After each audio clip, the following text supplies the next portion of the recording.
فقال أحدهم علي ذبحها، وقال الآخر علي سلخها، وقال الآخر وعلي طبخها. فقال المصطفى صلى الله عليه وسلم وعلي جمع الحطب. وإذا سألنا أهل الخبرة في هذا المجال لعلمنا أن جمع الحطب من أشق الأعمال. فقال الصحابة يا رسول الله يكفيك ذلك؟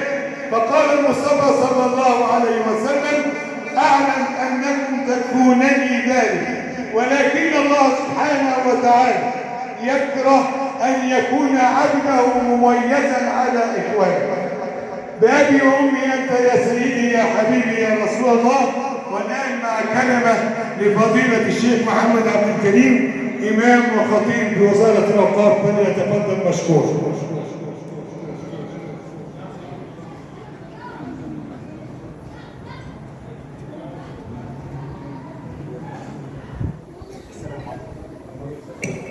السلام عليكم ورحمة الله وبركاته. الحمد لله رب العالمين، الحمد لله أهل الحمد والثناء، المتفرد برداء العظمة والكبرياء. الحمد لله فاطر السماوات والأرض والسماء.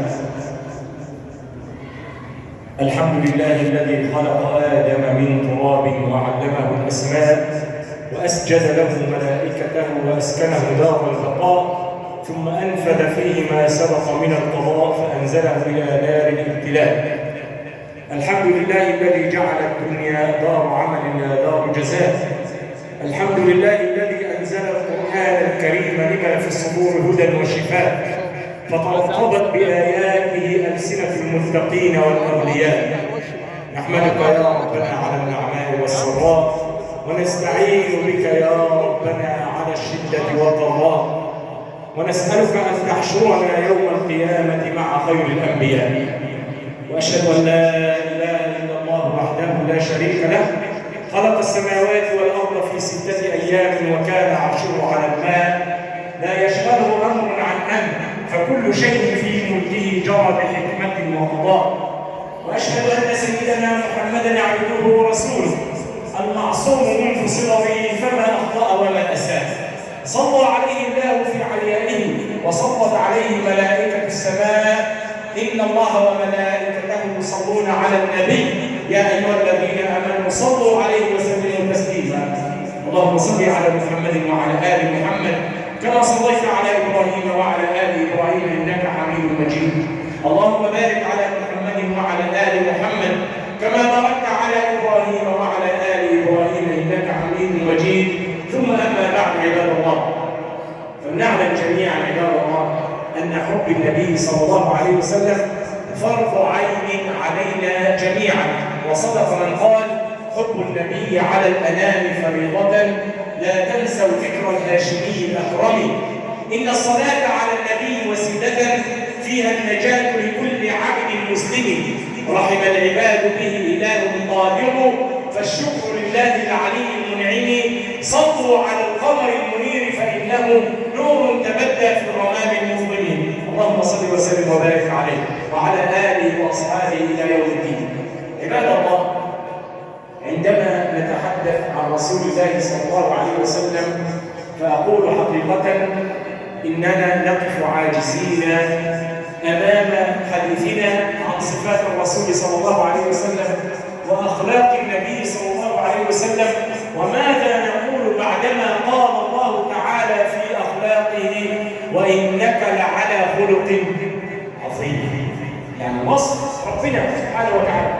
وكما وصفت السيدة عائشة عندما سئلت عن أخلاق النبي صلى الله عليه وسلم وحاله في بيته قالت كان خلقه القرآن. أقول لك عبد الله، إنني أعجب عندما أقرأ سيرة النبي صلى الله عليه وسلم مع من حوله، وأجد أن كل من حول النبي صلى الله عليه وسلم شهد له. إزاي شهد له؟ طبعا يعني زوجاته طبعا شهدوا له بالفضل. السيدة خديجة إنك لتصل الرحم وتقبل الضيف، شهدت له بالخير كله. السيدة عائشة قالت كان خلقه القرآن. ولو سألت أي زوجة من زوجات النبي صلى الله عليه وسلم عن حاله ستخبرنا بالأخلاق وبرضه انا عاوز اقف عند حته هنا. عاوز تعرف اخلاق واحد، اسال زوجته عنه. ليه؟ لان هي اكتر واحده عايشه معاه، صح ولا غلط؟ فتقول فعلا.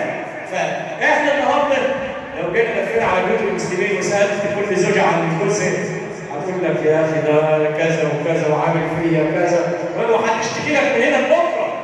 ليه؟ عشان يعني حاجه. طيب ده النبي عليه الصلاه والسلام كان معاه 9 زوجات، ومفيش واحده قالت كلمه ايه؟ مش كويسه في حق النبي عليه الصلاه والسلام، بل يعني اثنوا عليه كل الخير. اين اخلاقنا مع زوجاتنا؟ يا جماعه هو احنا لازم ايه؟ يعني لما نتكلم عن النبي عليه السلام نشوف اخلاقه ايه؟ لازم نقتدي بالنبي عليه الصلاه والسلام. لقد كان لكم في رسول الله ايه؟